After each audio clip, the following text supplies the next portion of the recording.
Have you ever wondered why your garden seems to need more fertilizer every single year? Have you ever bought another bag of plant food, hoping that this time your plants would grow stronger? Have you ever stood in your garden and felt that despite all the care you give, the soil still does not seem truly healthy? And have you ever considered the possibility that we might not fully understand how soil really works? Take a moment to think about something interesting. Natural forests can exist for hundreds of years without anyone adding fertilizer. No one walks through the forest, spreading nutrients across the ground. No one sprays plant food on the leaves of ancient trees.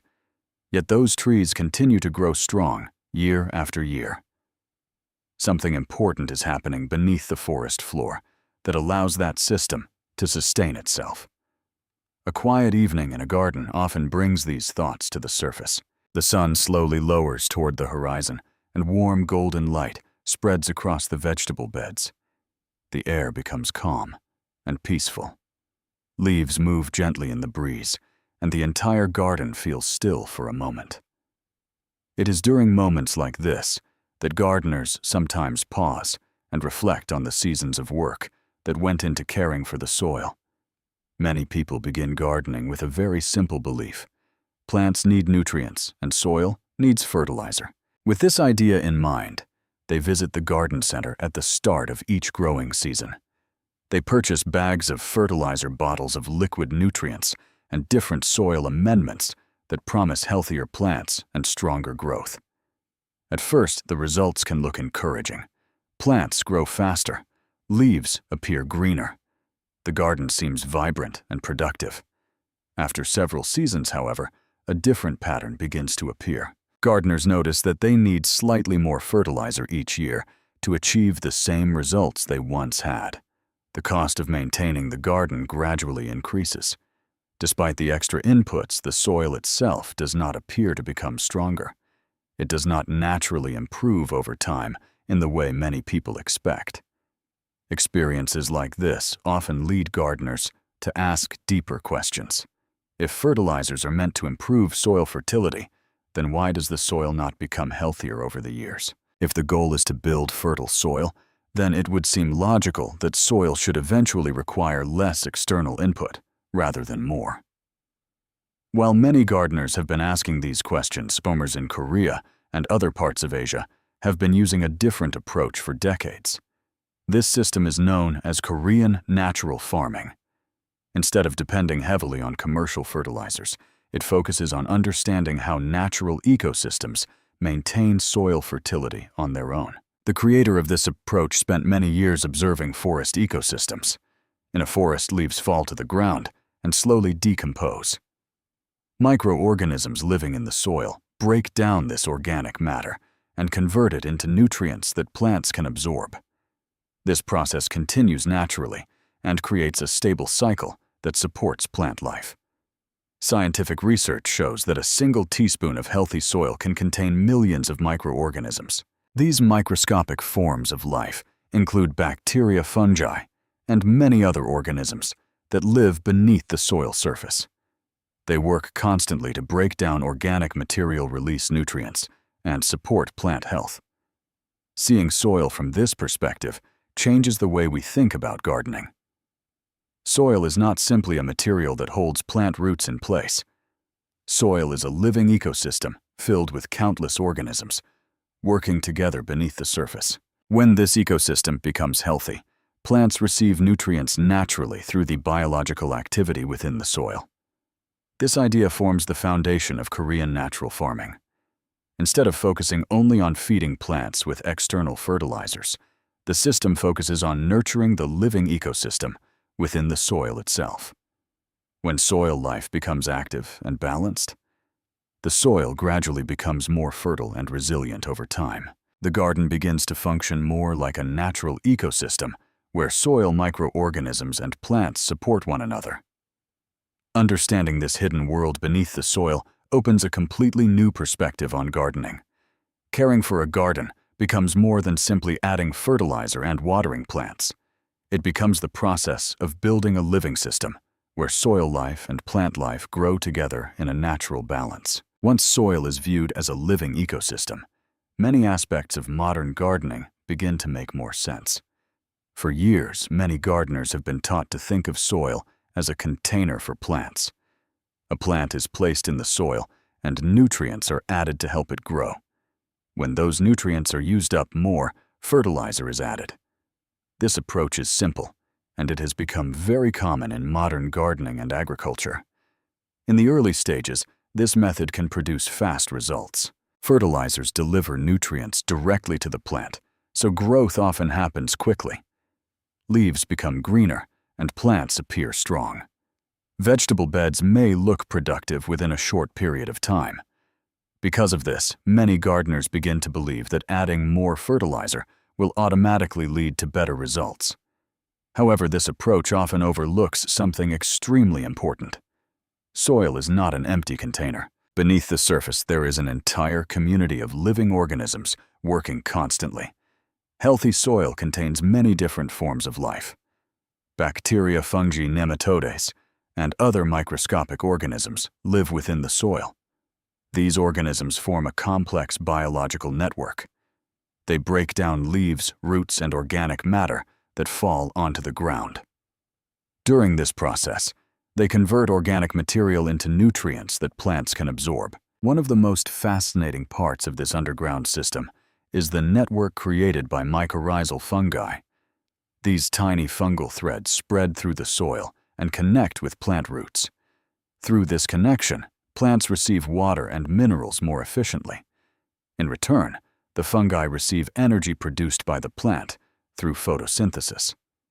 This partnership between fungi and plants has existed in nature for millions of years. When this biological system is active, soil can maintain fertility naturally.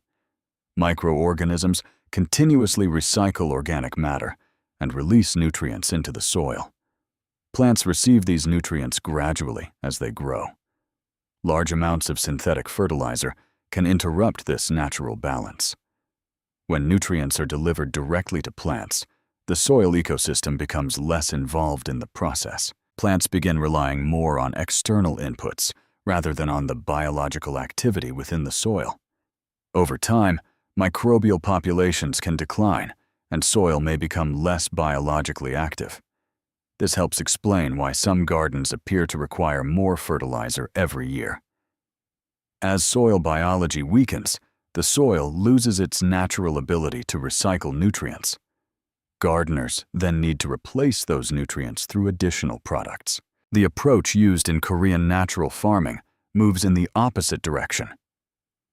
Instead of focusing only on feeding plants, the system focuses on strengthening the living ecosystem inside the soil.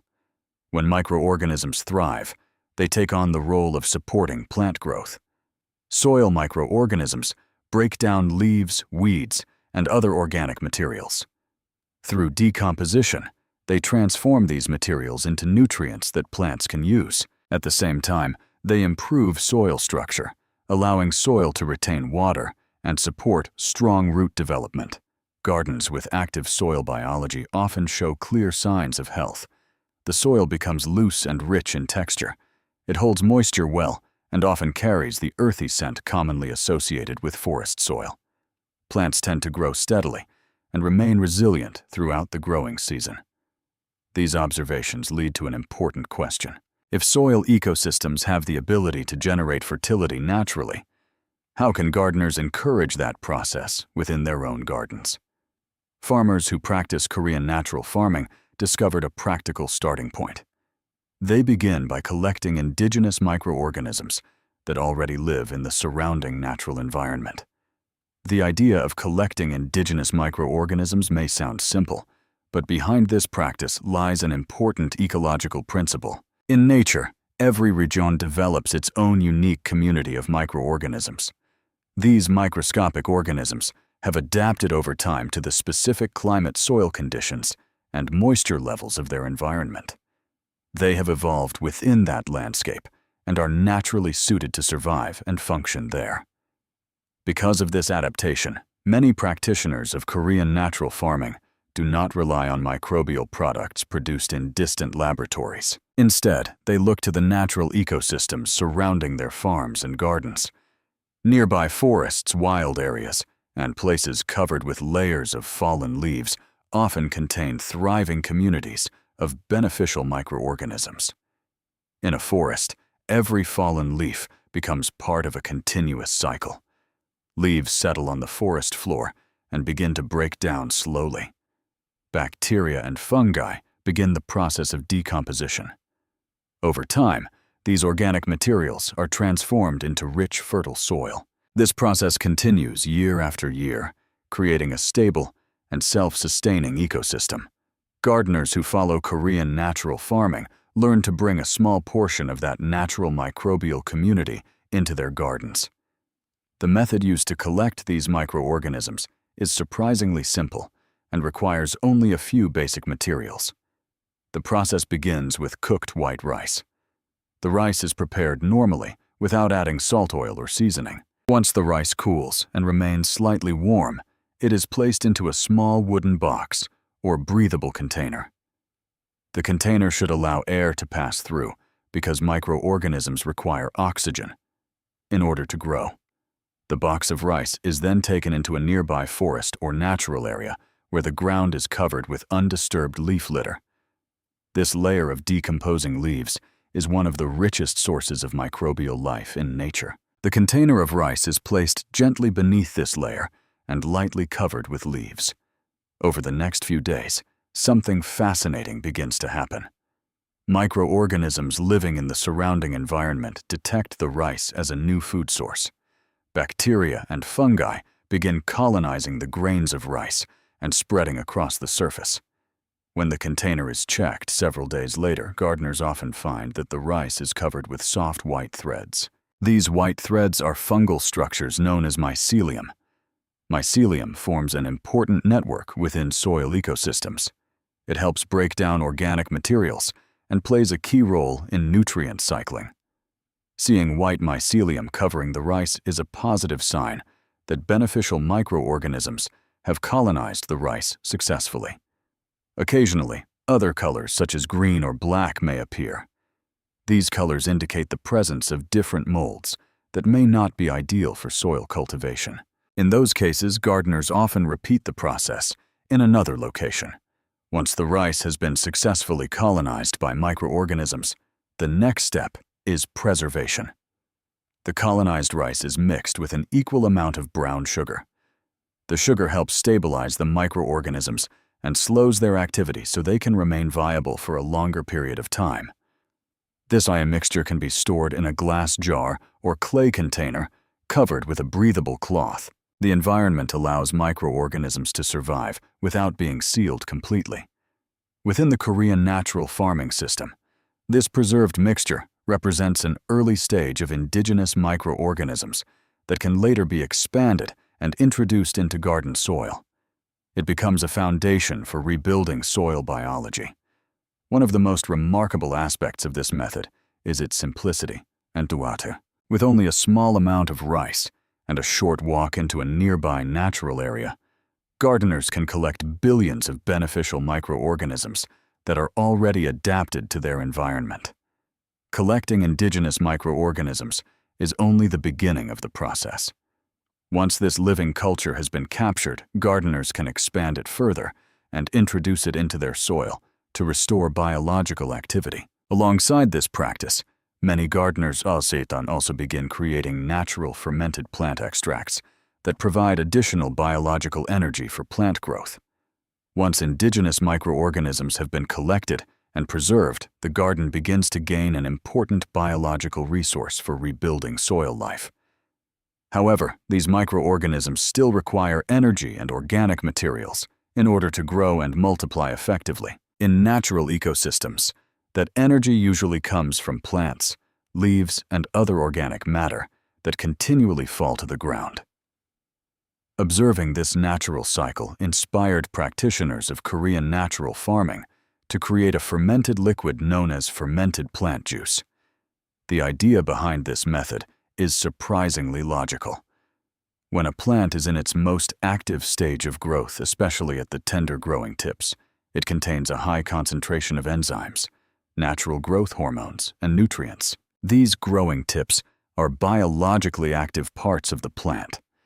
By collecting and fermenting them, gardeners can capture that biological energy in liquid form.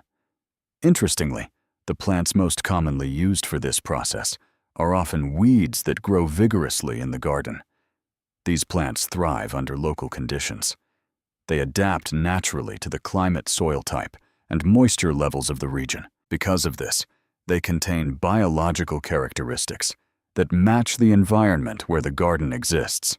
Gardeners practicing Korean natural farming often collect plant material early in the morning while the plants are still fresh and full of moisture. They search for fast-growing plant tips, such as clover, comfrey, or other vigorous local weeds. The young, soft green parts of the plant are preferred because they contain the highest concentration of growth-related compounds. After collecting enough plant material, the fermentation process begins. The plant material is weighed and mixed with an equal weight of brown sugar. Sugar plays an important role in this step.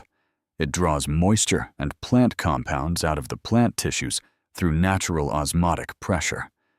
At the same time, sugar creates an environment that supports beneficial fermentation. The plant material and sugar are thoroughly mixed inside a glass jar or food-safe container. The mixture is gently pressed down so that liquid can accumulate. The container is then covered with a breathable cloth, which allows air to circulate while protecting the mixture from contaminants. During the following days, natural fermentation begins. The sugar slowly extracts liquid from the plant tissues, and a dark liquid begins to form at the bottom of the container. Enzymes and naturally occurring microorganisms from the plant contribute to the fermentation process and help transform the plant material. After about 7 to 10 days, the liquid develops a pleasant, slightly sweet and mildly sour aroma. This scent indicates that fermentation has taken place successfully. The liquid is then strained and stored in a glass container. This liquid is known as fermented plant juice. Before applying it in the garden, the liquid is usually diluted with water. When sprayed on plant leaves or applied to the soil, it provides biological energy for both plants and soil microorganisms. The natural enzymes and hormones contained in the liquid support plant growth, particularly during the vegetative stage, when plants are developing leaves and stems. One of the most interesting aspects of this method is that plants often considered weeds can become valuable resources for the garden. Instead of removing them completely, gardeners can transform them into a useful nutrient source. The combination of indigenous microorganisms and fermented plant juice begins to form a living biological system within the garden. This system mimics the natural nutrient cycles found in forests where organic materials are continuously broken down and recycled. When applied carefully, these methods help soil gradually regain vitality and fertility. While fermented plant juice supports plant growth, another fermented input made from ripe fruits plays an important role later in the life cycle of plants when flowering and fruit production begin. As plants grow, they move through several biological stages, and each stage has its own needs. During the early period of development, when plants focus on building leaves and stems, fermented plant juice can support this phase effectively. However, as plants begin preparing for flowering and fruit production, their biological priorities begin to shift. At this stage, gardeners practicing Korean natural farming often introduce another fermented input made from ripe fruits. Ripe fruits represent a very special phase in the life cycle of plants. When fruit reaches full maturity, it contains a high concentration of natural sugars, enzymes, and compounds associated with plant reproduction. In nature, the scent of ripe fruit attracts animals that eat the fruit and help spread the seeds. This stage of ripeness represents the moment when a plant completes its reproductive cycle. Gardeners take advantage of this natural biological signal by creating fermented fruit juice. The preparation process is quite similar to the method used for fermented plant juice.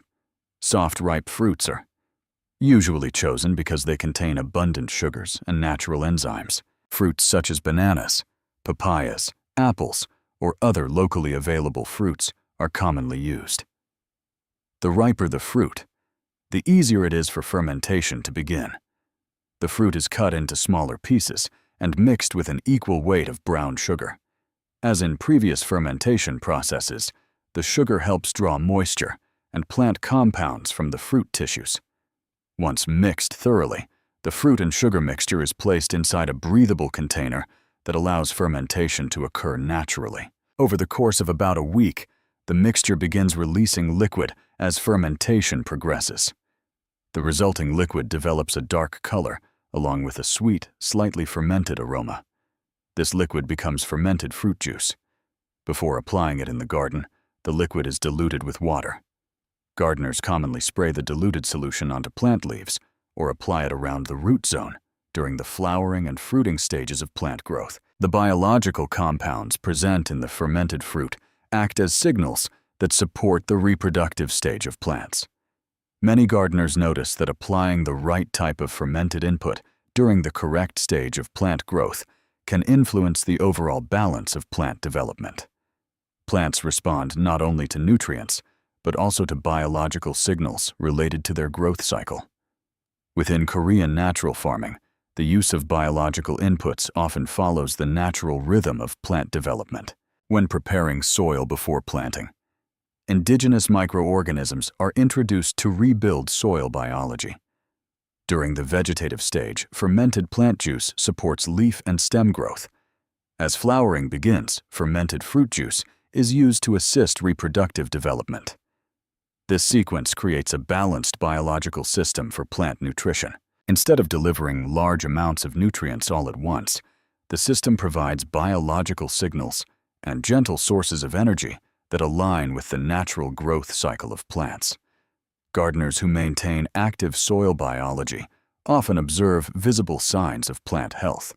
Leaves tend to develop a deep, rich green color and sometimes display a subtle natural shine. Growth remains steady rather than excessively rapid.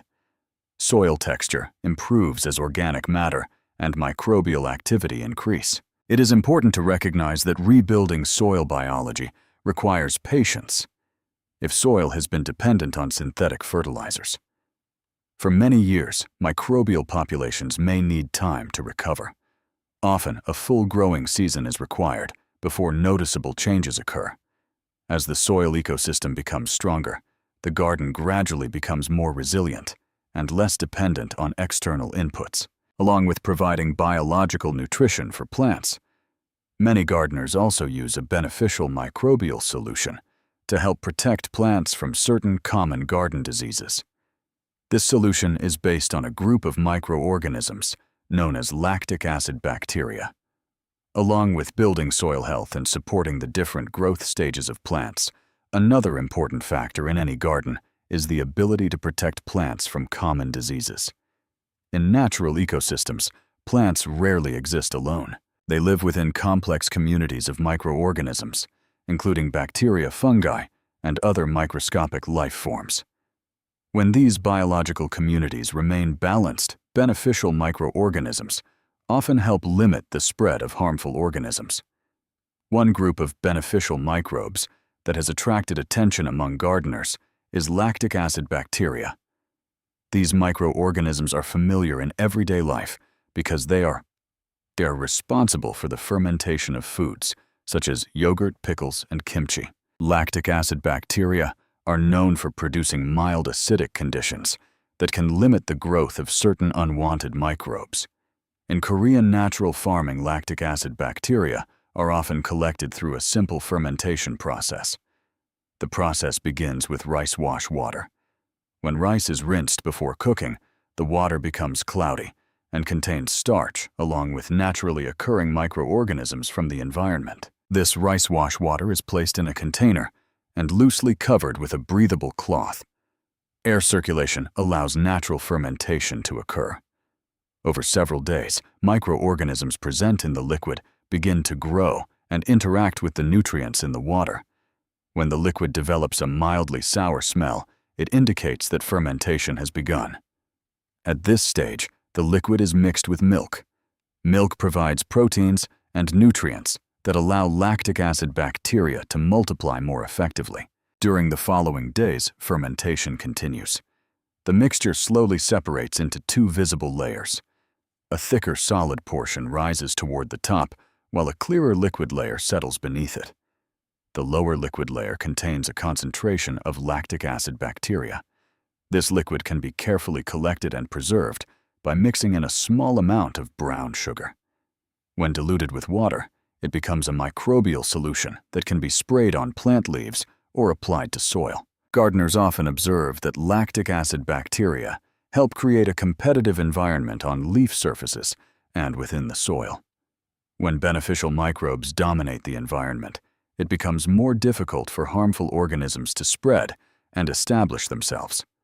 Together with indigenous microorganisms, fermented plant juice and fermented fruit juice, lactic acid bacteria become part of a broader biological system within the garden.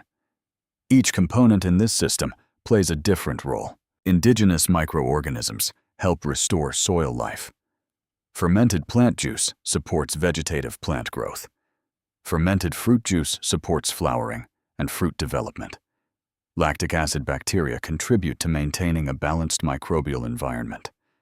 When these practices are combined, the garden gradually develops into a small ecosystem where soil microorganisms and plants interact in supportive ways. Instead of depending heavily on external products, the garden begins to rely more on the biological resources already present in the surrounding environment. Another notable aspect of this approach is its low cost. Many of the ingredients used are commonly found in everyday environments, such as weeds, ripe fruits, and rice wash water. This makes Korean natural farming an accessible and sustainable approach for many gardeners. Over time, as soil biology improves, gardens often show visible signs of recovery. Soil structure becomes looser and richer in organic matter. Plants grow steadily and often show greater resilience against stress. Gardeners begin to notice that their garden functions less like a managed space and more like a living ecosystem. During quiet moments in the garden, many gardeners realize that caring for soil is essentially a process of working together with nature. By supporting the living systems within the soil, gardeners create conditions where natural balance and abundance can gradually return.